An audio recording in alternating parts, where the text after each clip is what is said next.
Hello, and thanks for tuning in to the Biomass Magazine podcast. I'm your host, Anna Simet, and we are here live at the International Biomass Conference and Expo being held in Atlanta. I am here with Glenn Stastny, sales rep at Schaeffer's Specialized Lubricants. Glenn, hi, and Hi. thanks so much for coming on the podcast again. You bet. You bet. It was fun last year, so we figured let's do it again. Right? Okay, well, I think to begin, Glenn, for those who don't know, can you tell us a little bit about Schaeffer's Specialized Lubricants, and then how do you guys take care of your customers? Okay. So the first thing, Schaeffer's is the oldest lubrication company in North America. We've been around since 1839. We're a family-owned company, sixth generation, and we sell directly to the customer. So we're selling wholesale products that we make in our factory in St. Louis to the customers. We buy locally in the United States. We sell all across the world, but all of our products are made in the United States. I actually wrote a story on Schaeffer's once, and it was one of my favorites. There you go. Yeah. There you go. Okay, so companies more than ever have their eyes on costs and managing budgets. So price is a concern. Yes. What other factors should be considered when selecting grease for a pellet mill? Well, there's a couple of things to take a look at is longevity. Sometimes or a lot of times we might be a more expensive product, but you're going to look at the longevity of the components that are being lubricated in those factors. In the factors of the pellet mill, we're looking at the pellet rollers that are being lubricated, plus also you've got gearboxes in there. Some of them you have a hydraulic system in there, and so you want to take a look at what can that do. So in the grease setup for the pellet mills, we look at longevity. A lot of them we're at 1,000 hours. We're seeing bearing life going out at 4,000 or going out to 4,000 hours and beyond. So that's 4 times the life. Hydraulic oil, we're seeing a decrease in temperatures. We're seeing better control of the unit just because we're decreasing the temperatures. Gear oil, we're seeing a big difference in water because these applications are usually in a moisture-rich environment. And so they look at that, and so we're able to handle water better. In a lot of cases, we're actually able to drain the water off of the system. Well explained. So how does using the right grease help a pellet mill with their preventative maintenance? So the big thing is any time that these guys have to shut a pellet mill down, they're going to be decreasing their production. That's a number one thing. And so if a bearing is going out because of heat, stuff like that, the bearing is at the end of its life. And like I had said just previously, if it's at 1,000 hours and we're taking it to 4,000 hours, that's 4 times the time frame that these are able to go. Now, in some cases, because of some contaminants and stuff like that, they may end up having to shut that pellet mill down at, let's say, 2,000 hours. We had a perfect example of that not very long ago where they shut the mill down at 2,000 hours. The rings were in tough shape because of some sand that got into the system, and so they actually punched those bearings out of there, pressed them out of there, and pressed them back into a new set and went from there. So the big thing is trying to cut down or trying to make their preventive maintenance make the piece of equipment last longer. That's what we're looking at. So it's actually decreasing their bottom line operating costs is what we're taking a look at. Right. So the pellet mills that you work with, what have they experienced in their equipment with Schaeffer's grease? So with Schaeffer's grease, they've seen a decrease in temperature. A lot of times it's 25 to as much as 45 degrees.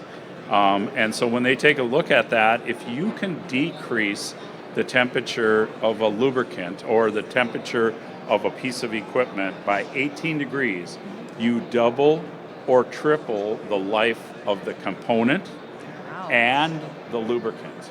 So that's giving you both sides of the setup, And so that's going to make things last so much longer. And we actually have guys, when they go to our grease, they'll say, oh man, it's heating up. And it's like, no, it is heating up. You need to turn that grease down because our grease is not breaking down as easy as some of the competitors' greases. And so it's lasting substantially longer. So, yeah.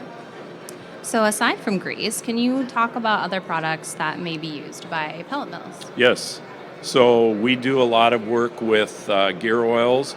Was just visiting with one of the pellet mill manufacturers at the show here 20 minutes ago. Like I said, it's a moisture-enriched environment, and they're trying to figure out how can we handle the water that's getting into that system. So in the gear oil application, one of the things that we looked at is our gear oil is a closed molecule gear oil, so it usually will not take on unless the molecular structure has been bursted their bubble type deal. If it's been bursted, then it might take on water. Otherwise, it won't. And so you can actually drain the water. If you shut the system down for a brief period of time, you can actually drain the water off of the gearbox and go from there. So that's one application. Another application is the hydraulic oils. We look at, we do what's called a maximum efficiency hydraulic fluid. And so the maximum efficiency hydraulic fluid stays consistent, so temperatures don't rise up, and so it's going to work a whole lot better. If the temperature rises up on the hydraulic fluid, then the activity or what that hydraulic fluid is doing gets poor. It's like if we had a loader sitting out here and that temperature rose up, that loader is not going to raise up as fast as if it was a consistent hydraulic fluid. So those are some things. We do some work with 266, which is our citral degreaser.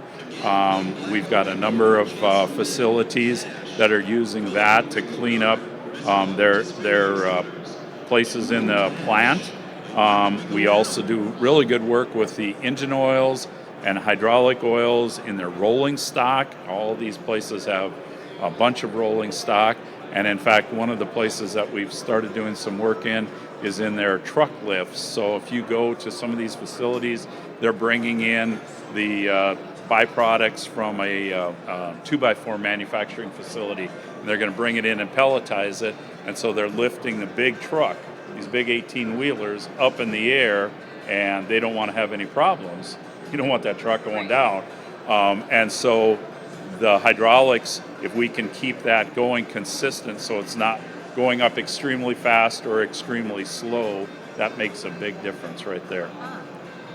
Great examples. So Glenn, what do you look forward to most at this show? This show is visiting with the people. I've been doing this show for roughly 18 years. So I've seen this show in a number of different areas. I've developed a number of different friendships with different exhibitors throughout the system. This morning, ate breakfast with a guy from North Carolina who I see at this show and this show only. So he was stopped at my table and we ate, but just all the different people. And then to me, I have 3 new guys that don't understand pellet mills at my booth. And so walking around and the pictures that Andritz or Call have of their components to help them to understand this is what we're lubricating. These are the results that we're seeing. Here's the reasons why. So that these guys, they've been with the company maybe 5 to 10 years. I've been with Schaeffer's for 30 plus years. And so for them to be able to understand that is a big difference. Right. So, yep. No doubt. Well, that was a great answer. Anything else you want to add before we wrap it up? No, I think we've kind of covered everything. Part of the information that we used was actually published in the Pellet Mill Magazine that we did a number of years ago during the COVID time frame. And if guys are interested in cutting their bottom line operating costs in different gamuts, definitely in the grease setup, but in hydraulic oil, in gear oil, anything like that, just give us a call. We're out of St. Louis, Missouri. We're roughly about, I say, 8.5 blocks away from Anheuser Brewery. Most people know where Anheuser Brewery is at. But give us a call, and they will direct you to the closest sales rep. We have roughly about 650 to 700 sales reps across the United States. So you will deal with a local sales rep is what you'll deal with. So. Okay. Yep.